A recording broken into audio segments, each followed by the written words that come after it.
Stop right there. If you're thinking about upsizing your home in Maryland and you've got money sitting in your 401k, you could be missing out on one of the smartest financial moves available to you. I'm talking about using your retirement account to get into your dream home without derailing your financial future. Most people have no idea that this is even possible, and the ones who do, they're not sure how to do it.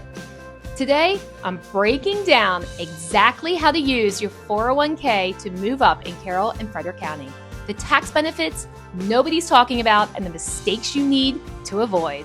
Let's get into it. I think you're going to be pleasantly surprised. Hey everyone, I'm Nikki Nail here, just in case you don't know. I'm with Cummings & Company Realtors, and if this is your first time watching, I help families navigate the Maryland housing market with real talk and actual strategies that work. And if you're serious about making your next move, hit that subscribe button right now because I'm dropping videos every week that'll save you thousands and keep you from making costly mistakes. All right, we're getting back to the basics here. Let's talk about your 401k and home buying. As an accounting major in college and small business accountant for a little while, I love talking about this. Your 401k isn't just for retirement at 65. There are legitimate ways to access that money now to buy a home, and I'm going to walk you through both options.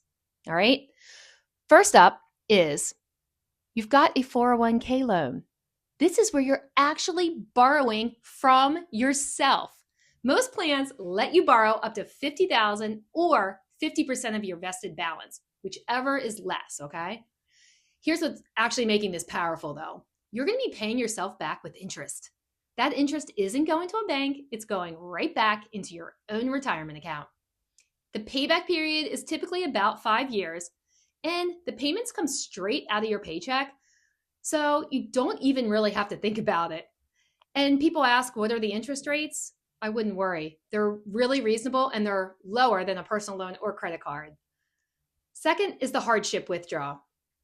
Well, this one's a little bit different. You're not borrowing, you're actually taking money out. This time, purchasing for your primary residence. But here's the catch here. You are going to be paying taxes on that money. And if you're under 59 and a half, you might even face a 10% early withdrawal penalty unless you qualify. So here's the exceptions. Here's where it gets interesting. For first-time home buyers, and the IRS definition of first time is generous. If you haven't owned a home in the past 2 years, you qualify.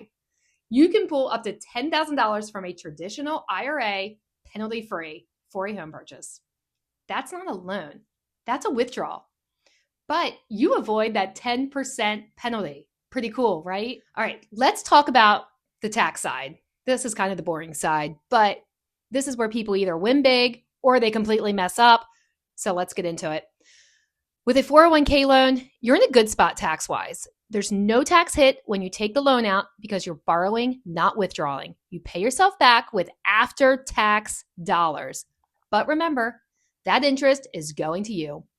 The big thing to watch, if you leave your job or you get laid off, most plans require you to pay back the full balance within 60 to 90 days. If you can't, it becomes a distribution, and then you're hit with taxes and penalties. With a hardship withdrawal for a home purchase, you're paying income tax on whatever you take out, right when you take it out. So if you pull $30,000, that's added to your taxable income for that year. This could all depend on your tax bracket, and it could either bump you up and cost you more than you planned, or it could be not really that hurtful. So you have to decide. You need to run the numbers with your tax professional before you do either one of these. But I'm going to give you the upside that everyone forgets about. When you buy a home, you're now building equity instead of paying rent. You're getting mortgage interest deductions every single time on your tax returns, and you're investing in an appreciating asset, especially in markets like Carroll and Frederick County, where we're seeing really steady growth. The key to this is you're shifting from saving for the future to investing in an asset that grows while you live in it. That's pretty powerful when you do it right. So with this strategy, you can actually take some money from your 401k. However, it might affect your tax bracket and overall estate. All right, if you're finding this helpful, please do me a huge favor and smash that subscribe button. I'm breaking down Maryland real estate strategies like this every single week, and you don't want to miss what's coming next. Plus, drop a comment and tell me, are you thinking about using your 401k to buy your next home? Or have you done this before? I'd love to hear if it worked for you. All right, let's get a little more local here, right? And run some numbers. This will help you understand it better. If you're upsizing in Carroll or Frederick County, you need to know where your money's going to work the hardest, okay? So Carroll County is where I'm seeing families make smart moves right now. Areas like Eldersburg, Sykesville, and Manchester are giving you more space, better schools, and strong community vibes without the DC price tags or Baltimore price tags. And if you're coming from a townhome or smaller single-family home in the metro area, your dollars stretch significantly here. We're talking homes in the $450,000 to $650,000 range, and they give you 4 bedrooms and actual yards and access to top-rated schools. When you're using your 401k for a down payment boost, this is where you can jump from a 3% down payment to a 10 or 15% down, which will actually save you in PMI and gets you better interest rates, okay? We'll go over this more.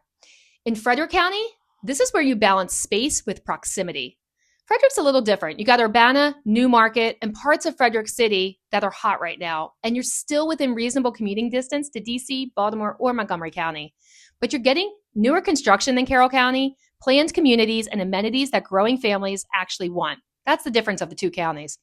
The move-up market here sits around $500,000 to $750,000. And if you're strategic with your 401k loan or withdrawal, you can position yourself in neighborhoods that have appreciated 15 to 20% over the past few years. And let me tell you, they are not slowing down. Here's my strategy for you. You're going to use your 401k funds to increase your down payment enough to avoid PMI. On a $550,000 home, that's hitting 20% or about $110,000 down. So you've got $60,000 saved, you pull $50,000 from your 401k loan, you're there. You've just eliminated a few $100s a month in PMI, which is insurance basically. And you're going to be paying yourself back in your 401k even faster. Location-wise, make sure you get areas with strong school and districts that stay consistent in value. In Carroll County, a lot of the times we're looking over in Eldersburg and Sykesville, and Frederick, we're looking more in Urbana or Linganore High areas. They're pretty solid bets right now. All right, before you make this move though, here's what you absolutely need to know. First, don't drain your retirement. This isn't about emptying your 401k to buy a house, guys, okay? You're strategically using a portion of the leverage into a better financial position, keeping your long-term retirement goals in focus. Second, have a payback plan. Kind of a backup plan, but if you're doing a loan, know exactly how those payments fit into your budget alongside your new mortgage. Run the numbers with your lender before you commit. Third, talk to a tax advisor and a financial planner. I'm a real estate agent. I'm not actually a licensed CPA, so the tax implications are real, and you need someone who can look at your specific situation and tell you if this move makes sense for you. And finally, work with a lender who understands 401k loans and withdrawals. Not all of them do. I have plenty of referrals for you. So reach out if you need someone that can structure your loan properly and explain exactly how this affects your debt to income ratio and loan approval. Okay? I'm here for you. And if you're serious about making a move in Carroll or Frederick County and you want someone in your corner who knows this market inside and out, born and raised, reach out to me directly. I'll connect you with the lenders, tax pros, and the inside scoop on listings before they hit the market. All of my contact info is in the description below. And before you go, I just dropped a video on the top 5 neighborhoods in Frederick County for families that you need to check out. I'm linking it right here. It's the perfect next step if you're trying to figure out exactly where to focus your search. All right, using your 401k to upsize isn't for everyone, but when it's done right, it can be a game changer. You're taking control of your financial future and investing in yourself and your family. If you got value from this, hit the like button, subscribe if you haven't already, and I'll see you in the next video.